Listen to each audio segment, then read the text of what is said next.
Before we get into today's show, let me tell you about HubSpot. If you're hustling in the trenches to build a business or bootstrapping one of your own, let's talk about an AI-powered tool that can lighten up your workload a bit. HubSpot's Campaign Assistant is a game changer for creating marketing campaigns at scale. It quickly turns your key selling points into a cohesive pitch, which helps you deliver knockout emails, ads, and landing pages in minutes. So let Campaign Assistant take care of the campaigns so you can get back to growing your business. Work smarter, not harder at HubSpot.com/campaign-assistant.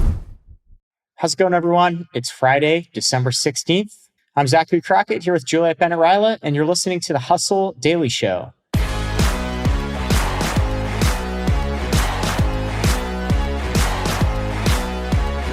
Today, we've got kind of a wild story for you. For the first time in history, a bicycle racer has been banned from a virtual race for doping. And this is really a tale about a real-world consequence that's playing out in the metaverse. Juliet's got the scoop on that. But before we get into it, here's what else is going on in tech and business.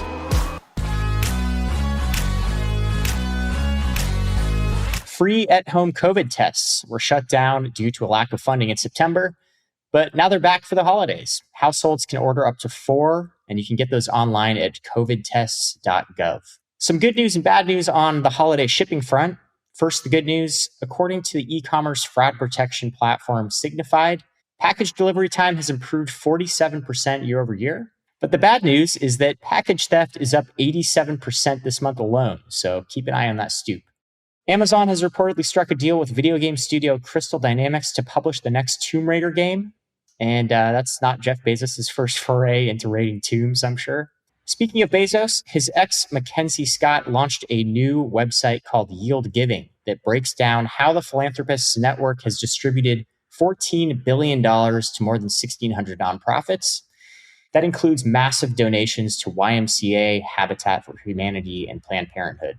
Instagram's new Hacked Hub lets users report hacked accounts. Instagram is also expanding a feature that lets users choose 2 friends who can verify their identity if they lose account access. And lastly, pet stores in New York State will soon be prohibited from selling dogs, cats, and rabbits. That ban is going to take place in December 2024, and it's meant to prevent the sale of animals raised by commercial breeders accused of keeping them in inhumane conditions. And that takes us into our main story today. Let's talk about virtual doping. What's going on here, Juliet? Yeah, this is weird and kind of misleading almost. But so basically, there's this thing called Zwift. It is a massively multiplayer online platform for cycling. MMO, that's technically a term we use to describe online video games like World of Warcraft, except with Zwift, you're riding a bike. And I watched several videos of people doing this to try to figure out what it is they're doing.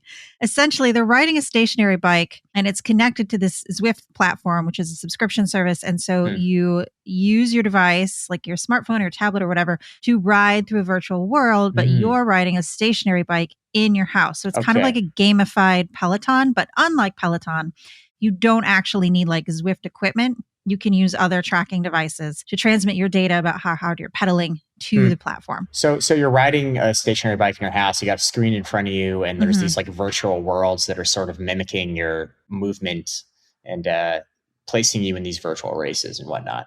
Yes. And then other players who you encounter on the map, similar to if you were playing one of these MMO video games, you can run into them, you can talk to them, you can train with them, you can go on a group bike ride with them, and also you can compete. And that is the crux of our story today. So in November, there was a qualifying ride for the UCI Cycling Esports World Championship. And this is according to bicycling.com.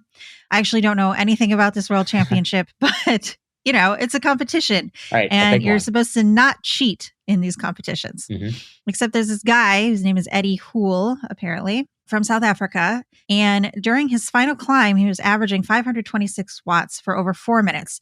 Now, I don't really have a frame of reference for what that means, but people watching were like, that's unbelievable. No one could perform that well. And as Zwift put it, this guy was doing better than like a Tour de France winner. Right. So I dug into this a little bit, and I dabble in cycling and I'm a runner, but 526 watts is some serious power. Wattage is basically, in the cycling world, it's like a measure of force times cadence. So the force is basically how hard you're pushing on the pedals, And the cadence is how many RPM your legs are doing. Oh, okay. 526 is very impressive. Just for reference, that breaks down for this rider to about 8.5 watts per kilo. And, as bicycling.com found, Olympic pursuit champions and world record holders, their average power output over 4 minutes is about 7.5 watts per kilogram. Wow. These are world-class cyclists. And this guy, Eddie Huel, who's no one's ever heard of, is averaging a whole watt more than like the best cyclists in the world. So okay, very fishy. That's amazing. That's like if all of a sudden I was just like Usain Bolt for exactly, yeah, one race. It's a little dubious, yeah. Yeah, I'm not a runner, so I can assure you that would be extremely suspicious. Now, apparently Zwift had access to all this guy's other rider data and pointed out that Eddie typically trains for about 3 hours a week on low intensity. So It's not like he had a history of being this like really amazing cyclist. So they had an investigation. They determined that he most likely manipulated the data. Apparently, he disconnected something that typically would have carried analytics information. And this is where the doping thing comes in. It's more like Zwift is comparing this to an athlete doping. Basically, by disconnecting his devices, they compared it to using a masking agent while doping, which is like when you would take something to try to hide the fact that you are using a performance-enhancing drug. So it's kind of like this digital doping, which is kind of why it was misleading. Like, I just thought he was taking drugs at home to compete in this virtual world, but instead it's like a different type of manipulation. Sure. It's like an equipment manipulation, and they call it doping, I guess. Yeah. Okay. So basically what they have decided is he's been banned from the platform for 6 months and his racing team dropped him. But Zwift has given him 1 month to replicate his amazing results in an independent lab test. And then he will also have to take an anti-doping test, both of which Zwift will pay for. Wow. And only then will they reverse the decision. That's how confident they are that this guy was cheating. I like this move from Zwift. Like they're giving him a chance. They're saying, look, man, just prove it. Prove that you can do this. In a scientific setting, and we'll give it to you. Yeah, I love that because, if it turns out he really is this great at cycling, well, then great. We have a new world-class athlete on our hands. Awesome. Great origin story. Yeah. Otherwise, I'm going to guess he's going to fade into the distance and never show his face on Zwift again, which is what I would do. I'd be very embarrassed. Well, since he's hiding behind this sort of digital interface, for all we know, maybe he's like a clandestine Tour de France winner who's just in disguise posing as this everyman from South Africa. Who knows? Yeah. And then a couple hours a week, he takes a really relaxing bike ride. Just to throw people off. Yeah. It's interesting because I feel like you often hear about cheating in sports and then you hear about cheating in video games. Like there's this game called Elden Ring. It's a Souls-like, which are notoriously difficult. From Software made it really hard if you were online to cheat. Like it would boot you because it didn't want you to have any advantages over any other players. And I see this a lot in video games. And then of course you see this a lot in sports. And this is kind of like the two meshing together in a very unexpected way. Totally true.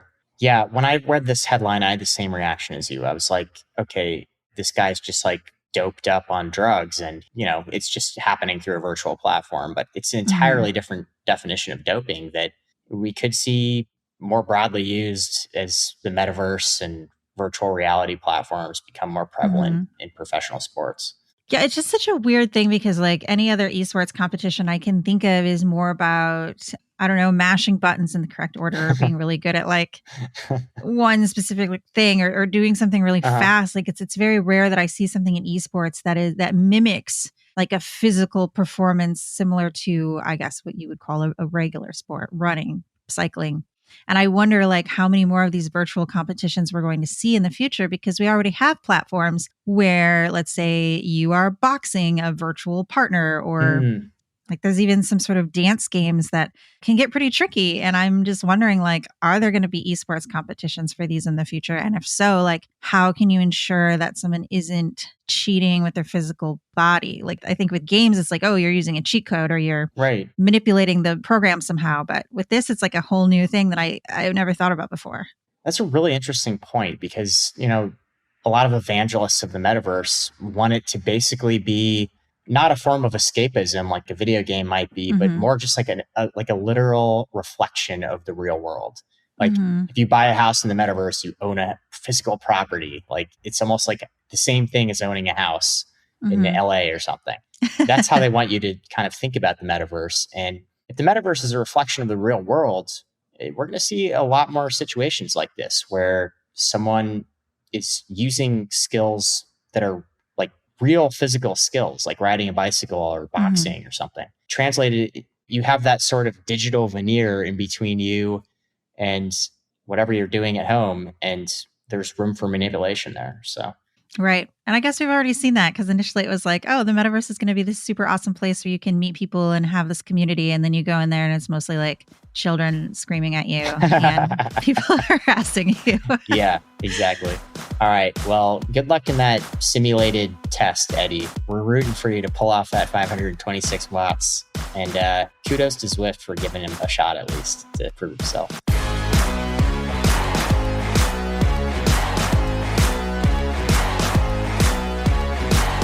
All right, that's going to do it for us today. Thanks for tuning into the Hustle Daily Show. We're a proud part of the HubSpot Podcast Network. Our editor today, Robert Hartwig, and our executive producer, Darren Clark. We've got a lot more tech and business coverage in our newsletter. And if you're not subscribed, you can go get yourself signed up at thehustle.co/email. We'll catch you bright and early next week.